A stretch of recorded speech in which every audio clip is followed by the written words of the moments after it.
こんにちは、ヤクモ太郎です。現代アート嫌い、現代アートくだらない、現代アートなんか認めない、そういう意見がとにかく多いという動画、少し前に配信したんですが、たくさんのコメントいただきました。肯定的な意見だったり、否定的な意見だったり、いろいろあるんですけれども、そのたくさんのコメントを見させていただいて、なんとなく共通点というか、なるほど、もしかしたらそういうことなのかなという一つの傾向が見えてきた気がしたんですよ。いろんなね、意見はあると思いますけど、個人的に今回思ったのは、日本の社会に根付いている、なんというか、ヨーロッパへ対する憧れというか、改めて深く感じたということで、今回は特徴、原因、解決という風な流れで、この現代アートの嫌悪感というものを探っていこう。そして解決できたらいいなと思ってるわけですけれども、まずこの前いろんな方の意見を見させてもらった時に思ったのが、アメリカの文化っていうのがそもそも嫌いなのかなっていうような雰囲気もしたし、これはちょっとね、語弊があるかもしれないんですけど、やっぱり思ったのが、アートとか芸術の歴史が深いのはヨーロッパなんだと。文明文化は古いですし、歴史がある、ヒストリーがある。だから優れているという。この価値観がものすごい強いなというふうに一つ思ったのは、もちろんそれは正しいことなんですけれども、すごく日本のこの社会の構造の作られ方というか、戦後、ヨーロッパの文化を受け入れて、追いつけ、追い越せで、機械的な技術とかそういうのもヨーロッパが優れていった。そういうものを取り入れて、鉄道も道路もイギリスの方式を取り入れてるわけじゃないですか。アーティストもみんなフランスへ渡った。だから常にヨーロッパを向いていたわけですよ。アメリカで起こっていたこの現代アートの本流というか原点。現代アートという言葉がややこしくしてるんだろうなと思うんですけど、見えてなかったというか、見ている人がすごく少なかったんじゃないかという、それこそ印象派とかピカソとかゴッホとかっていう影響力があったのは間違いないんですが、そこの本流に乗っていないとアートではないという固定観念がもしかしたらとても強いのかもしれないなという。僕だって現代アート好きでとか現代アーティストやっててとかって言ってますけど、それは現代アートの中にも好き嫌いがあって、僕の中でもこれは違うだろうとかっていうのはあるんですよ、それは。それ皆さんにもあるのは分かってるんですけど、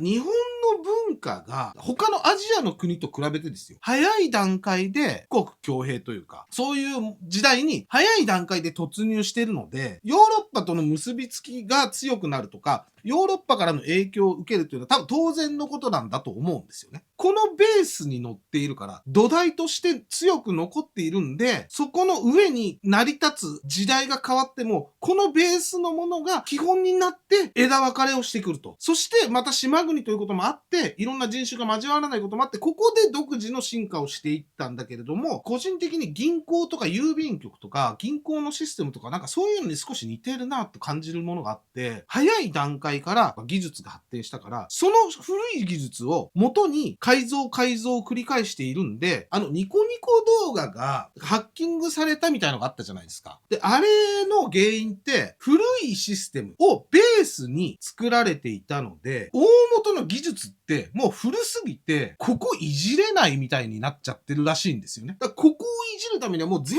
特化するしかない。銀行でもよくシステム障害起きてます。だからそれぐらい脳の切り替えというか、根本的なものを切り替えないと、新しくならないっていうのがあると思っていて、アートで考えても難しいよねっていう風になると思うんですよね。ローマ時代にやってたアートのその追求と、今の時代のそのアートの追求を同じ土俵で比べること自体が僕はナンセンスだと思うんで、この日本の風土というかなんかそういう特徴が現れているんじゃないかなって思ったんですよ。で、これ原因の方になりますけど、やっぱりね、デュシャン、コンセプチュアルアートですよ。そういうものがアメリカでギュッと盛り上がったという意味合いなのかな。で、デュシャンでみんなわからなくなってるっていう風な解釈もできるじゃないですか。で、この前のバナナもそうですよ。なんでバナナがっていうことになると、自分の範囲を超えたものは許さないみたいな感じになるのかもしれないんですけど、コンセプチュアルアートっていうものが、社会に対する何か主張だったりとか、社会に対する問題提起というような表現方法になっていくわけじゃないですか。で、どちらかというとそれまでは、印象派とか、ピカソのキュビズムとかもそうですけれども、絵の技術の改革というか、描き方、表現に対する、ある意味問題提起といういうか、でそこから描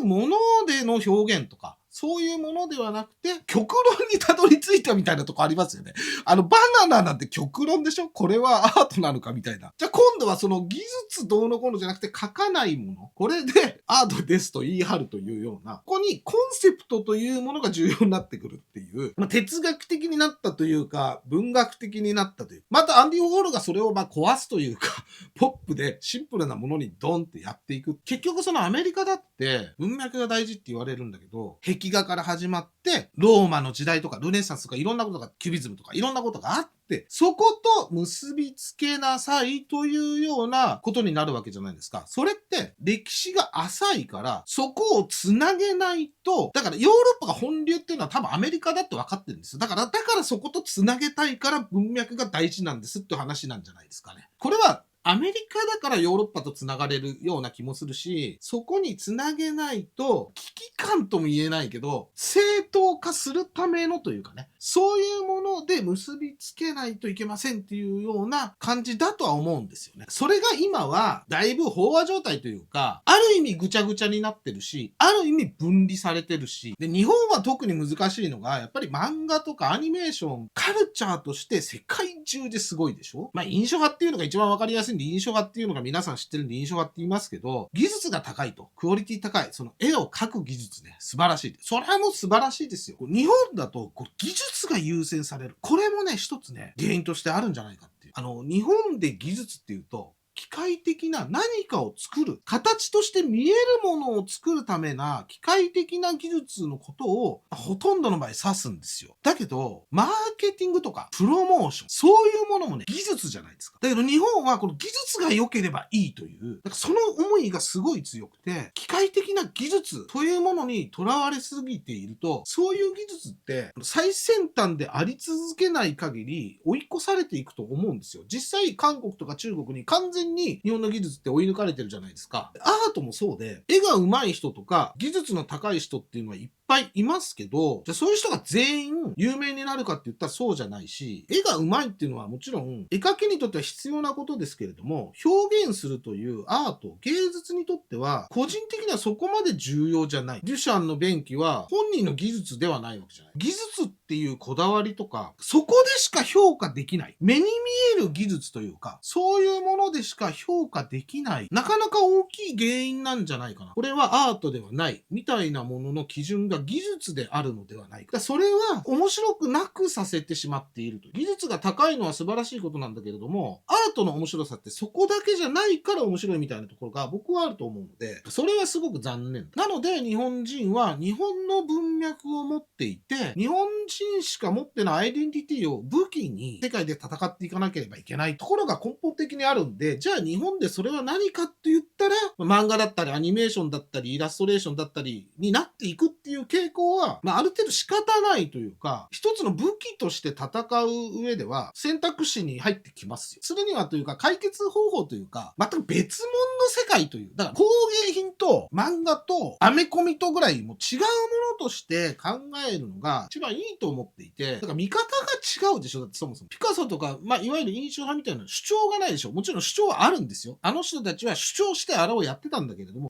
今の現代社会に伝えかけるみたいな、そういうような問題提起とか主張ってないでしょ。絵の表現の仕方の主張だったりするから、今の現代社会に問いかけるもの的なものは一般鑑賞者にはないじゃないですか。アーティストにとってはあるけれど、そういう意味では主張が強いものに苦手なのかなっていう気もするしね。例えば外国人が家に遊びに来て議論する。すごい主張してくる。お前はどう考えてるんだ言えみたいなこと言われるのって苦手だったりするでしょ。変に歴史があるものがいいものという考え方。それがいいかというと、例えばですけど、中国とか韓国とかピカソとか知らない人だっていますから。シャガールとミロと知らない人いますよ、全然若い人。日本みたいに、いつでもピカソとかお金払えばシャガールとか見れるような環境じゃない。しかも、韓国なんて日本が80年代でまだクーデターとか言って大騒ぎししてた時代ですよ。ピカソとかシャガールとかそんなこと言ってる場合な時代じゃないわ。ここ10年、20年で発展してきた国でしょ。元々のインフラが最新型からもう始まってるんで、その上に最新型乗せても機能するんですよ。だからアートもそうなんですよ。スタートが現代アートしか知らないんですよ、そもそも。今の Z 世代とか、子供の頃からスマホ持ってるでしょ。スマホがあるのが当たり前なんですよ。どの国ももちろんアートとか文化とかっていうのはあったんだけれども、スタートがもう現代アートなので、感覚が全く違うんですよ。好きとか嫌いとか、なんかそう